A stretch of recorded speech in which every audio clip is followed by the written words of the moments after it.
जय जगन्नाथ आपण मानक प्रज्योतिष वाल को स्वागत।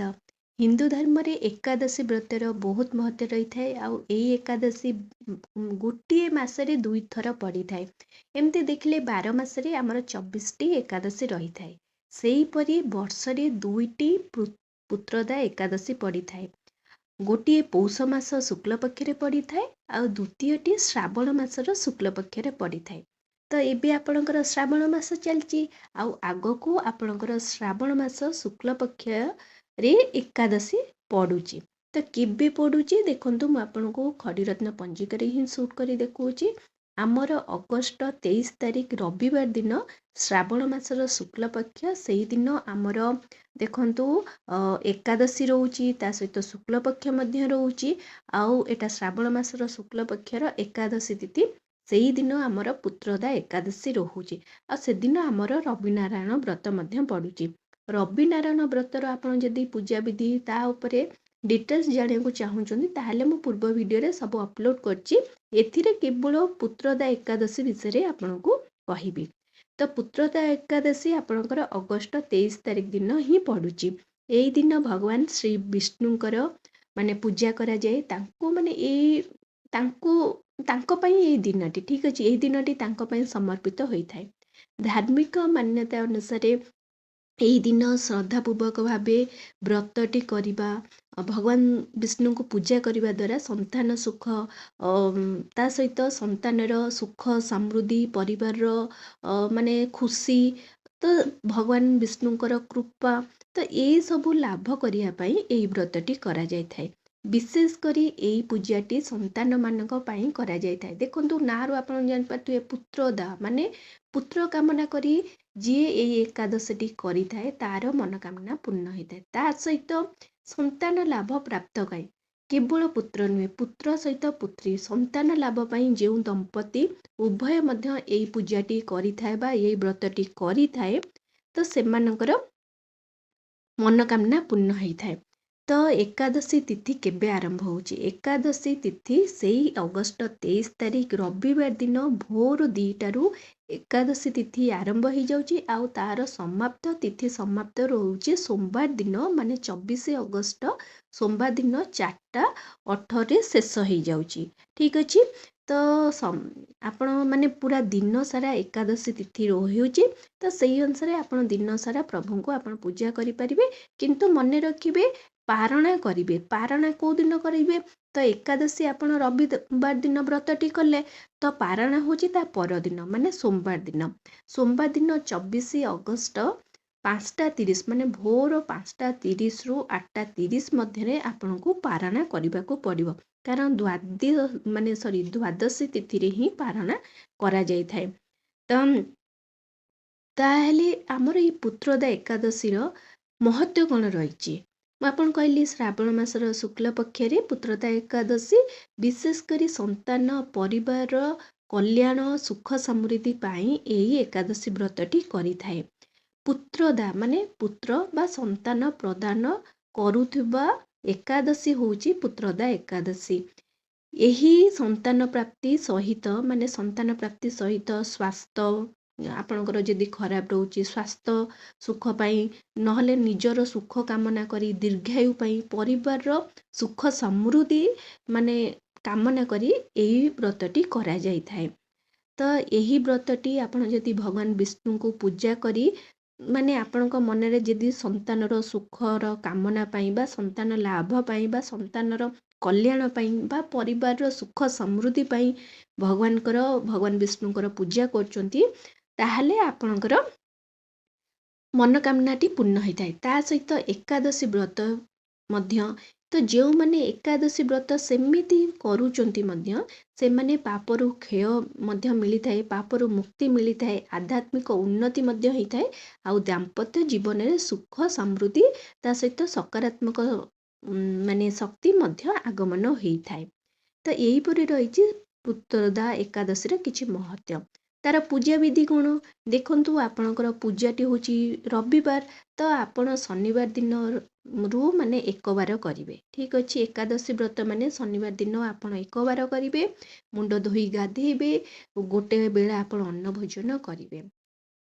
ତ ତା ସହିତ ଆପଣଙ୍କର ରବିବାର ଦିନ କ'ଣ କରିବେ, ରବିବାର ଦିନ ପୁରା ସୂର୍ଯ୍ୟୋଦୟ ପୂର୍ବରୁ ଆପଣ ଉଠିବେ, ସ୍ନାନ କରିବେ, ଧୁଆ ବସ୍ତ୍ର ପିନ୍ଧିବେ, ତା ସହିତ ଘର ପୂର୍ବ ଦିନରୁ ପୁରା ପରିଷ୍କାର ପରିଚ୍ଛନ୍ନ କରିଥିବେ।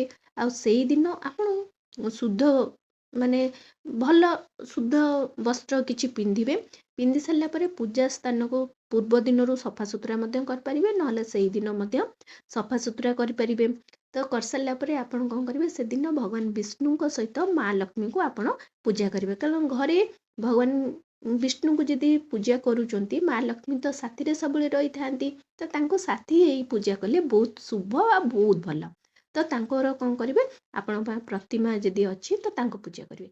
ସପୋଜ ଆପଣଙ୍କ ପାଖରେ କେବଳ ମା ଲକ୍ଷ୍ମୀ ଅଛନ୍ତି, ପ୍ରଭୁ ନାରାୟଣଙ୍କର କୌଣସି ପ୍ରତିମା ନାହିଁ, ଫଟୋ ନାହିଁ କି ମୂର୍ତ୍ତି ନାହିଁ, ତାହେଲେ କ'ଣ କରିବେ, ଆପଣ ଗୋଟେ ଗୁଆ ମାଧ୍ୟମରେ ମଧ୍ୟ ଆପଣ ଭଗବାନ ବିଷ୍ଣୁଙ୍କ ନାମରେ ମଧ୍ୟ ପୂଜା କରିପାରିବେ। କିନ୍ତୁ ଆପଣ ମନେ ରଖିବେ, ଯେତେବେଳେ ପୂଜା ଆରମ୍ଭ କରିବେ ତା ପୂର୍ବରୁ ଆପଣ ସଂକଳ୍ପ ନେବେ। ବିନା ସଂକଳ୍ପରେ ଏଇ ପୂଜାଟି କରାଯାଏ ନାହିଁ। ତ ଆପଣ ନିଜେ ଘରେ ଚାହିଁବେ ଯଦି ନିଜେ ସଂକଳ୍ପ ନେଇ ମଧ୍ୟ ପୂଜା କରିପାରିବେ।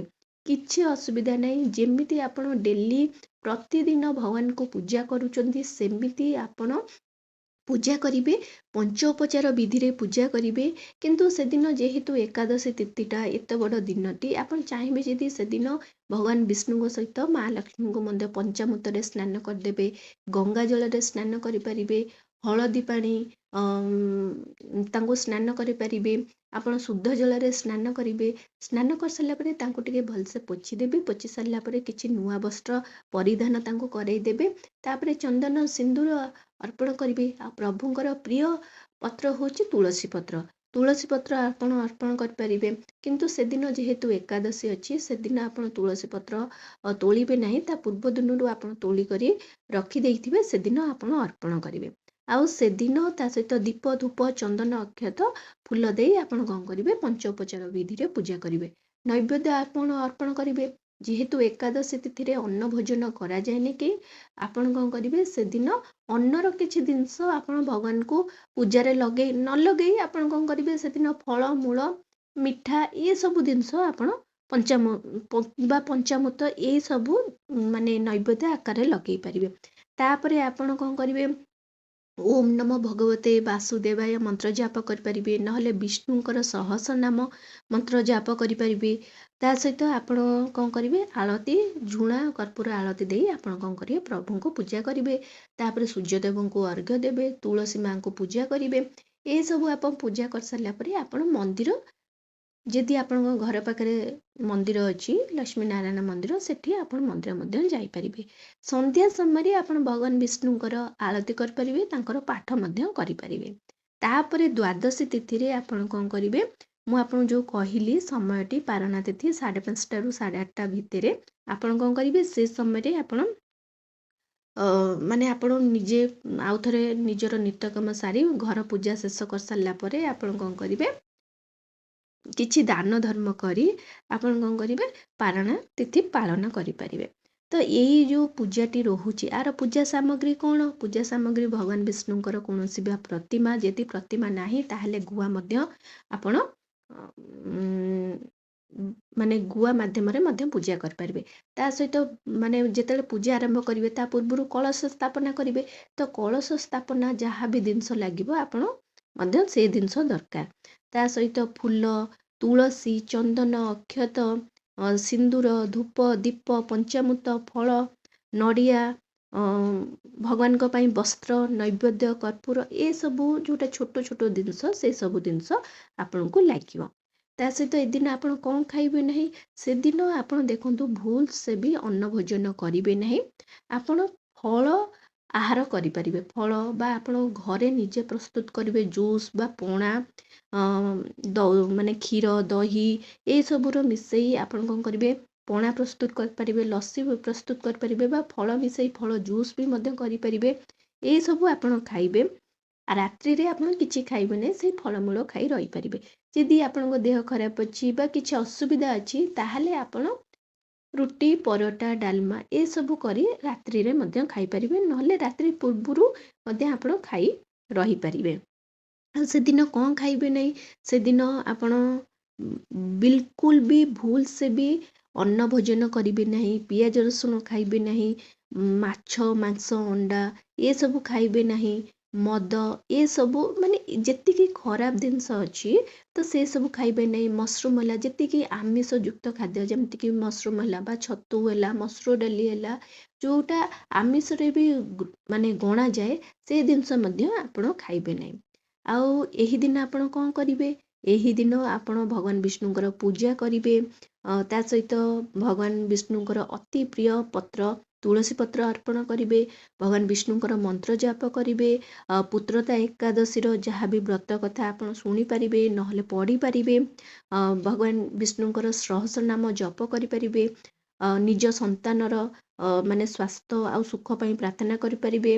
ତା ସହିତ କୌଣସି ମାନେ ଅସହାୟ ଲୋକଙ୍କୁ ଆପଣ ଭୋଜନ କରିପାରିବେ, ନହେଲେ ଅନ୍ନ ହେଲା, ଫଳ ହେଲା, ବସ୍ତ୍ର ହେଲା କି କିଛି ନା କିଛି ଆପଣ ଦାନ କରିପାରିବେ।